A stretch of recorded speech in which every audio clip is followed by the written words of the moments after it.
above asking, and this should kind of show you the risky nature of buying bachelors. Now, bachelors can work out in terms of investment. Today's video, the first edition of a weekly condo market update for condo prices all over the GTA and Toronto in terms of the condominium market, prices, trends, and things you should know. Let's get to it.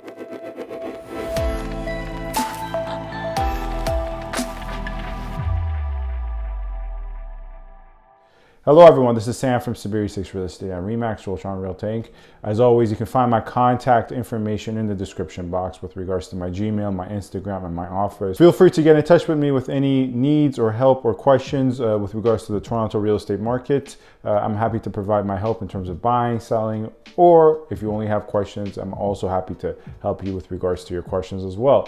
Furthermore, and lastly, feel free to subscribe, comment, rate, and review. Your support in that regard is much appreciated. Anyways, let's get to the point of today's video, which is the first edition of a weekly condo market update that I will do on this channel going forward. Now, I know the title probably might say Toronto Condo Market Weekly or Toronto Condo Market Update, but in this series, we look at condominiums all over the place. We look at Richmond Hill, Midtown, North York, Toronto, Vaughan. So areas that are technically, you know, if we're going based on the technicalities, they're not the municipality of Toronto, but nonetheless, they're York region, they're close in proximity to Toronto, and it's generally, you know, considered part of the GTA/Toronto real estate market. I look at numbers in terms of prices, in terms of days on market, original asking price. I look at all those numbers and see what trends are occurring from the Monday of each week to Sunday. And one thing of note is that only for this edition, I actually counted towards Monday as well. So this is from Monday, April 5th to Monday, April 12th. But going forward, we're only gonna do Monday to Sunday. The time I'm recording this video is April 12th. And lastly, I did put up a poll asking if you guys would be interested in these types of videos, a weekly condo market update. And some people said yes, some people said it would be too frequent, as that was one of the options. So going forward, if you guys think a weekly condo market update is too frequent in nature, please feel free to let me know. I'd much rather personally do a monthly one. It's less work for me. I do keep track of these numbers nonetheless, even if I'm not recording a video. I keep track of tons of different numbers and metrics that I don't make videos on.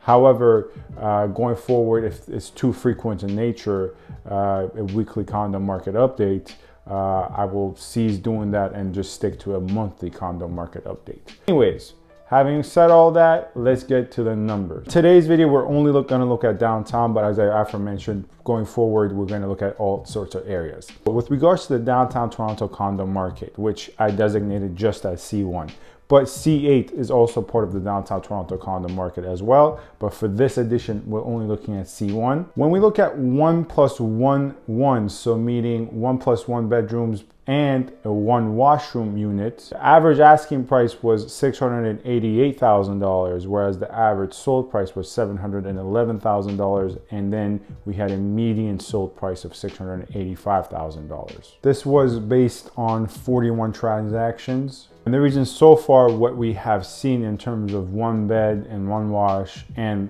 this most recent category, 1 bed, 1 wash, and a +1, so far we have seen that sold prices both in terms of median and asking, or rather median and average, being much higher than the average asking prices, because obviously a lot of these units are priced for multiple offers. As I explained in my most recent Toronto real estate market report and many videos previous to that, you know, bit by bit, accounting for the Toronto condo market, the Toronto condo market has made a return and it is back in terms of prices, although in the last 2 weeks it did dip somewhat. But now in the most recent week, we see a return to prices and bidding strategies that sellers are employing. We saw a return that we saw in terms of March 15th to March 22nd, somewhere around that range. And then we didn't really see in terms of prices in the last week of March to early April. The only unit types that are not going above asking are bachelors. And here, the way I define the bachelor is basically a unit that has no bedroom, just a washroom. And these units, based on so far in this week of our observation in downtown Toronto in terms of the Toronto condominium market, we saw an average list price of $472 an average sold price of $468, and a median price of $457,000. This is based on 11 transactions. So this is the only condominium type downtown, or anywhere for that matter, anywhere in Toronto, anywhere in York region, you can find that's not going above asking. And this should kind of show you the risky nature of buying bachelors. Now, bachelors can work out in terms of investment. However, they require far more patience, and the margin of error is much smaller with bachelor units. Now let's get into one bed, two washes. So not to mistake with 1+1s, right? We're talking about one bed and just two washes, no +1s. And of this property type, there are only 4 transactions. The average asking price is 1.101, so $1,100,000. The average sold price is $1,068,000, and the median sold price is $741,000. So here is where it's important to look at the number of transactions. As I said, 4 transactions. Maybe I didn't say that, but anyways, 4 transactions. And it's important to look at median versus average prices. The reason the average is so high is because there's only 4 transactions. And if one of those 4 is very high priced, it carries the average up. It has a far more consequential impact on the averages when the sample size is small, as is the case here. And that's what's exactly happened. Of these 4 units, one of them only was above $1 million. The rest were below $800K. But that $1 million unit had an effect of driving up the averages. As a result, here a median price, a look at the median price is a far more fair observation, and you get a much more accurate representation of the facts. And to illustrate this point, let's move on to the next type, which is a 1-bedroom plus 1 den and 2 washrooms. So those condo types. Here, if we look at the average asking, which the average asking was $794,000, the average selling was $866,000, and the median selling price was $821,000. Here, first off, let's take these numbers into account, but comparing to the previous unit type, which was just 1-bedroom, 2 washroom, just going based on the averages, you might say, whoa, the average for a 1+1 and 2 washroom is $200K less than the average of just one bed and 2 washroom. Well, once again, this is why we look at median, because in the previous category, there was a effect of the 4th property carrying the averages up. But here, if we look at the median, which is $821,000 for 1+1, 2 washrooms, we see it's far more than, we see that's far more higher priced in terms of average selling this week than the previous property type, which was just 1 bed and 2 washrooms. This is just to illustrate that the number of transactions are very important when assessing on such a small sample size, which we are doing naturally and inherently with a weekly condo market update. Moving on to the units of 2-bedroom and 2 washrooms, no +1, so just 2 bed and 2 washers. We're at an average asking price of $872,000, an average sold price of $889,000, median sold price of $871,000. And lastly, finishing up with 2+1s and 2, so 2 bedrooms plus 1 and 2 washrooms. We saw an average asking price of $850,000, an average sold price of $895,000, and a median sold price of $845,000.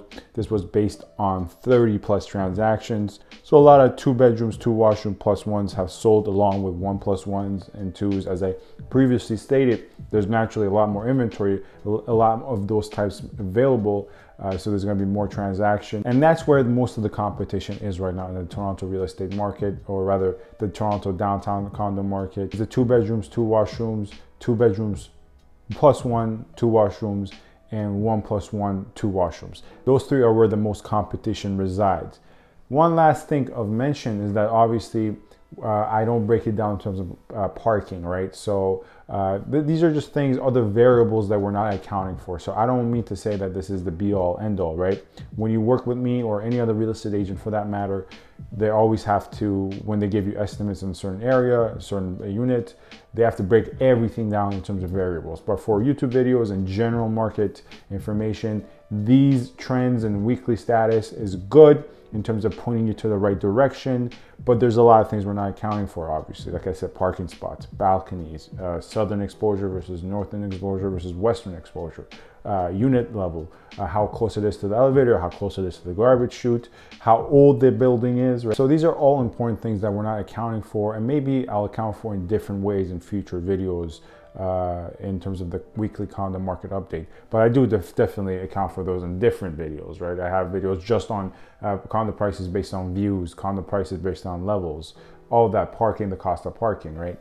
So that's it for today. Let me know if you've enjoyed this video, and let me know if you want me to keep doing a weekly condo market update, or let me know if you don't want me to keep doing that, if you think it's too much. Lastly, and most importantly, let me know if you have any further questions. I'm always happy to help and answer your questions. You can find my contact information in the description box with regards to my Gmail, my Instagram, and my office. And lastly, feel free to subscribe, comment, rate, and review. Your support in that regard is much appreciated. But if you don't want to do so, once again, you're not obliged to do so. And most importantly, stay safe and stay happy. Thank you very much for watching.